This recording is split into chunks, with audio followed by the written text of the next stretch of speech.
Hey there, it's time to talk about Magnus.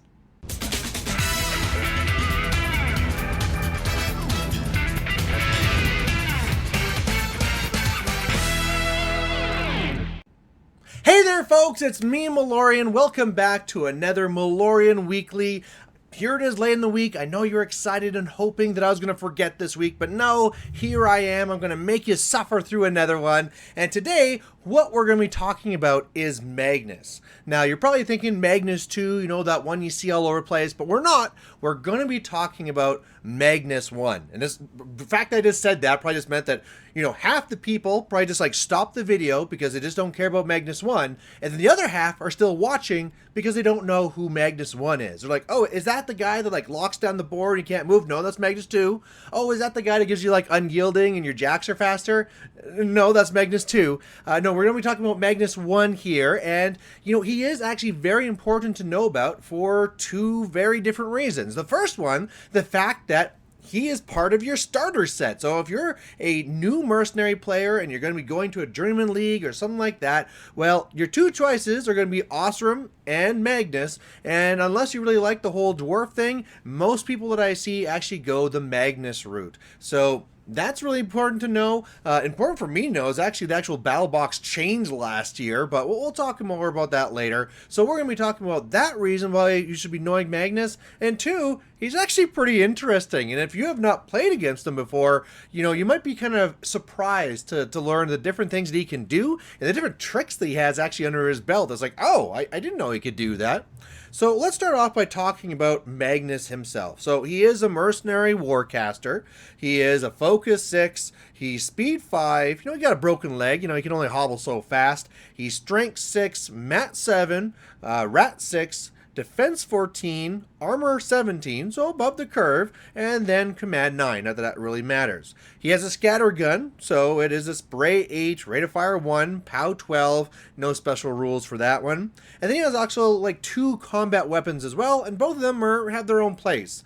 The first one is going to be Foe Cleaver. Now it's not Foe Cleaver X like Magnus 2, where it has armor pierce, but it's going to be a P+S 13 weapon, and it also has the rule that you can just pay 1 focus for powerful attack, and it's going to boost the attack and the damage. So, you're going to be able to make some very effective and efficient attacks with him, and so it's good to know that one. The other one is the mechanical arm, and the mechanical arm is going to be, whereas the Foe Cleaver was 1-inch range, this one's just half-inch range, only P+S 11, but the neat thing this can do is just a straight up knockdown. If you hit with this, you're knocked down. And the thing is, it happens a lot more here. If you're playing with Magnus 2, you're pretty much always doing that star attack armor pierce. If you're here with Magnus 1, you might as well do both. There's no reason. You don't have to pick and choose here. So you can knock him down and then pay 1 and double boost for the other one. It does pretty good work. Alright, so that's his weapons. Let's get into his spells. Oh, and he has 17 boxes. Why not? So the different rules that he has is he has backstab. So this one doesn't usually come up very much. So that's the one where if you're making an attack on somebody's back arc, well, then you get boosted hit and boosted damage. It is very rare. This is going to come up, like I just said. Maybe if you're arcing something, or I don't know. I mean, he does have an arc node. He does have the Renegade. But honestly, this is one of those things that just doesn't really come up much. I mean, the odd time it's going to be worth it to actually walk around and take a free strike to really get that damage in. But otherwise, just if it ever comes up, great. But if not, okay, whatever. It's a rule. Feign Death. This is one that definitely catches people off guard. So what Feign Death is that if this model is knocked down, it can't be targeted by ranged or magic attacks. So for a while, Kingmaker was actually pretty popular as a theme, and what it does is gives all of your warrior models Feign Death. And so all of a sudden, all these casters, you could knock them down and be safe. It's one of these things where it works two ways. One, you could go up and do something, put yourself in a scary position, and then just knock down your own caster, and then he can't be targeted. That's pretty awesome. Two, sometimes your opponents are setting up the assassination or something, and they hit you with a knockdown spell or shot, or they slam something into you, and then they're like, oh, now I can't target you. So this one comes up a lot more often, especially if you build your army to do it to yourself. You know, in one of my lists, I actually have Dez, who not only can be there to slam you forward, but again, if I'm in one of these themes, or if I'm talking about here more so with Magnus1, you know, it might just be to knock down myself. You know, it's worth shooting yourself with a rocket so that your opponent can't shoot it with everything. Otherwise, he also repairs. You know, you have a caster here who's also a mechanic. It's a D3 plus 1, so it's not like a massive one or something like that. But still, you know, if there's a system out or something, on average, he'll be fixing 3 boxes. So for a caster, why not go ahead and fix things? And he's also resourceful. And what resourceful means is that any upkeeps that are on your battle group, he gets to upkeep it for free. And I'll let you know now, he has a lot of upkeeps. So many upkeeps that if you are playing that battle box game, you can only do so many of them because you run out of models to actually put them on. Otherwise, that's really it for the rules. We're into the spells now. The spells he's going to have is the first one is a cost 2, range 10, pow 12, arcanic bolt, and uncantric bolt, sorry. And what this one does is if a warjack is damaged by this or becomes stationary, or sorry, if a warjack is damaged by this, it becomes stationary. So this is one of those ones where it doesn't really come up that much. If you are playing this in the battle box game, it will be coming up more often because stationarying these things will happen a lot more. You won't have as many jacks to be handing things out. So sitting back and just like boosting damage on one of these bolts here to try and stationary something is actually going to be worth your while. Blur is the next one. It is a cost 2, range 6, upkeep, and this one is target friendly faction model or unit gets plus 3 defense against ranged and magic attacks. So basically, if you can't knock yourself down on your caster, you can just cast this on yourself. You're on your own battle group. You'll upkeep it for free. And now you're basically 17-17. When we were playing the games the other day, the battle box games, I put my Magnus1 in cover, and then you're at defense 21. And you're like, yeah, go ahead. Try and shoot me. Try and hit me with obliteration. It's not going to happen. So a really nice one to have on himself, and of course if you're playing with a larger list, something you can be putting on whatever else you want, you know, some unit, whatever it is you need to deliver. You know, it's pretty easy to kind of forget how big of a swing plus 3 defense against shooting and magic is, especially if you can also add in anything with your terrain as well. It can almost make a unit, you know, functionally immune to shooting as they're trying to approach. His next upkeep spell is Death Ward. It's another cost 2, range 6, and target friendly faction model or unit gets plus 2 armor. However, if it's a warjack, then you also get to pick what column it goes on. So sure, it can, if you have a unit or something, you can be adding to its armor. You know, plus 2 armor is not the worst, but on a jack, being able to raise its armor, and normally that's what you want to do. You want to take things to extreme, or at least that's what I like to do, and then also picking what column that goes to. Well, then all of a sudden, if you want to make sure they're not going to take out your cortex, take out your sword, whatever is important, well then just don't. It's totally up to you. So very important one to have there.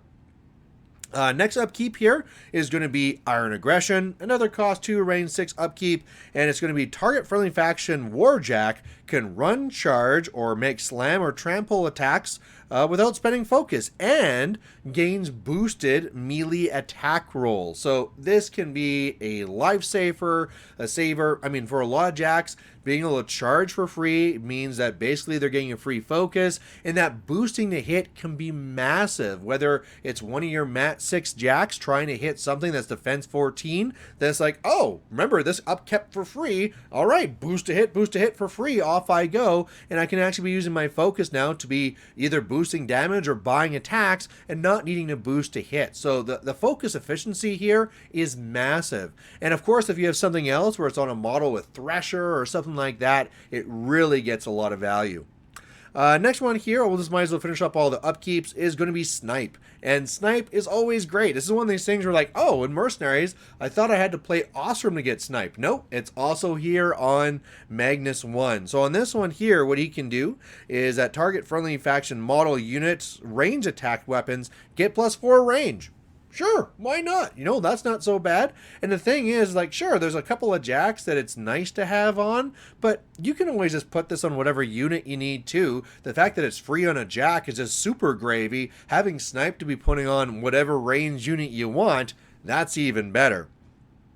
Alright, and his last spell is a costly one, but it's pretty good. It's Scourge, and it's a cost 4, range 8, AoE 3, POW 13, and what this does is that models hit by this attack become knocked down. Now, the reason why this is so expensive is that it's not needing a direct hit. You can scatter this in, you can do whatever, clip something else, clip a friendly model and get them, and then you knock something down. And of course, if you got a caster that has snipe, you probably have a lot of guns, and then once a target's knocked down, you can shoot it up. So there's a lot of things in here that can be dealing with defense, as you may have noticed. He has knockdown, he has Scourge, he has Iron Aggression, so there's a really big answer for that. But, you know, it's something good to have there. It's not something you're going to be casting all the time, especially if you need to be handing out focus. I mean, it really does help that you might have 4 upkeeps out, and they're all going up there for free.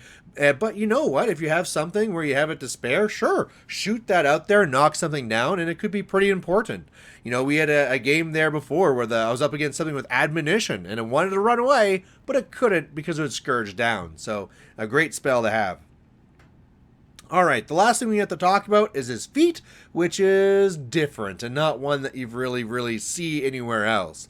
So, it is hit and run, and what it does is that models in Magnus' battle group currently in his control range make it full advance or run after all friendly models have completed their activations this turn. Movement, Warjacks do not have to spend a focus to run during this movement, and additionally, while in Magnus' control range, models in his battle group gain parry. So, what this makes you think of when you hear about hit and run is that you're supposed to get the alpha, hit hard, and then run away. But I usually find that's not the way that this goes. A little bit more sometimes when you actually are playing these battle box games, you might actually use it for that actually intended cause, where it's like, okay, I'm going to shoot you until you draw in, and then I'm going to be able to take out this, and whereas I really think it's going to be a peace trade where they gave you a light to lock you down, you'll kill that, and then they're going to hit you with the heavies. No, I'm going to take what you gave me, and I'm going to back up, and I'm going to keep on shooting you again until you dedicate. So that can be like that. It can be really good to have for this. There's some other really good uses for this too. The first one is going to be just getting out there on the board. I used to do this with a bunch of Buccaneers. That's not really a viable strategy anymore. But the fact that turn 1, you can basically feat and run again really catches people off guard. So what I used to do back in the day is run Magnus1 with a whole bunch of Buccaneers. They'd run up 12.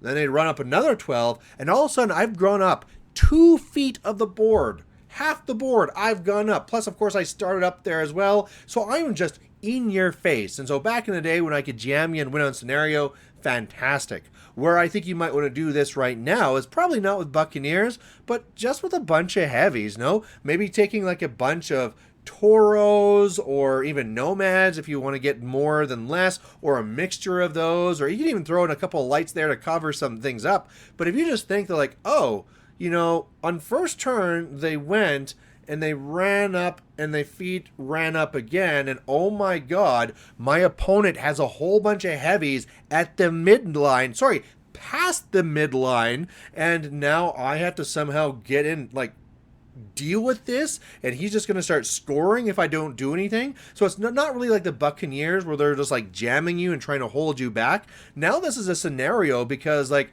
I'm going to go, and after my first turn, I might just walk around to your side of the board and play there because it's going to be in your half of the board. That's where we're going to be playing.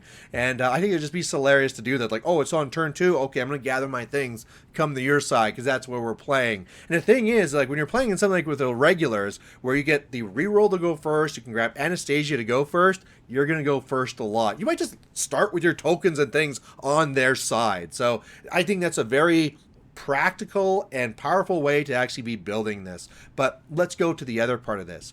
The other part you could be using this feat is as a very quick redeploy. So it could be a thing where, okay, I need to very quickly change my my alignment here so that this heavy can deal with this threat over here. I need to draw this Talon. It's going to run over there and it's going to tie these things up. Or maybe like, oh, you thought I wasn't going to be able to contest that there? Well, zoom, I'm over there. Or look, based on the way that scenario is going, if I shift my forces over here, I can really lock down this zone, whatever. The big thing is that this is a huge redeploy, right? And it's not even something where you have to run and run. You can go and do some work and then go 10 inches to get to wherever you need to. So I think that redeploy, is something that's also very easy to forget of just how quickly the board can change if everything on there just gets a free run with parry to go to wherever they need. So with that in mind, what is your full force going to be looking like, and where are you going to be putting things? Well, like I just mentioned, you probably want to go into regulars to make sure you go first. I can see some builds in some other areas.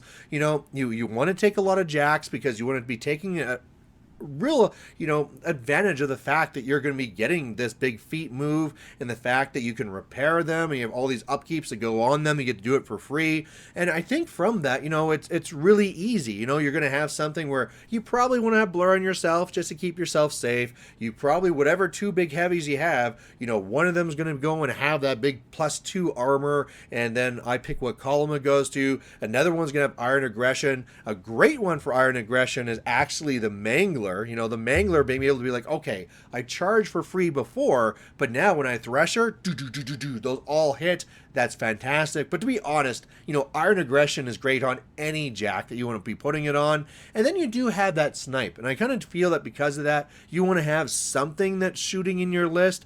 The one that comes in with your battle box now is the Rover. And if you don't know the Rover, well, he was like the armor jack before we kind of got this new Toro on the scene. So he has shield guard. He has a +2 armor shield. But he also has this gun on there, so that's POW 14, so not so bad, but it's only like range 10. But with Snipe, it goes to range 14, a lot bigger of a deal. And like being able to throw one of these in for a shield guard and still a good jack that can do work and take some pot shots, why not? And of course, there's lots of other options you could be taking too. So with that, you probably want to be doing a force that's mainly around that, maybe throw in some eliminators, some units that capture wherever you need. And really, if you want to throw in something else, like, maybe you're going in Kingmaker and you're going to be going with a unit of long gunners so that they can have snipe and be shooting 18 inches, right? Things like this you can be doing too. I don't really know if that's going to be the best thing to do in this meta, but there's just a lot of options there. And so I think the biggest thing to remember is that, I didn't even mention how many Warjack points he has, because that's something that's also very important. The fact that he comes with 30, right? So he has more Warjacks points than you see from other ones. You can make a very big list. They can do a lot of work. Am I going to go and switch out my Magnus 2 for Magnus 1? Probably not. I love my Magnus 2 and what it does, but that's the thing, is that it's so easy to go to your favorites all the time and leave these away, and that's where I'm kind of like enjoying right now doing this league, this Journeyman League. I mean, like, actually, there's a lot of things and a lot of tricks I can be doing with Magnus 1, and even though it might not be like the very best in what our theme can give us and what our faction can give us, it's still pretty good, and I can go and probably do some really great things with it. So there you go. If nothing else, even if you're not going to be bringing Magnus 1 to your next tournament, the next time you have a Journeyman League, now you know what this guy does and how to kind of build around it. And otherwise, I'd love to hear your thoughts on Magnus 1. Did you even know what Magnus 1 did before? Did any of these things actually surprise you? Did what I say actually tempt you to play Magnus 1? I'd love to hear back from you. So otherwise, thanks for watching. We'll catch you later. Bye.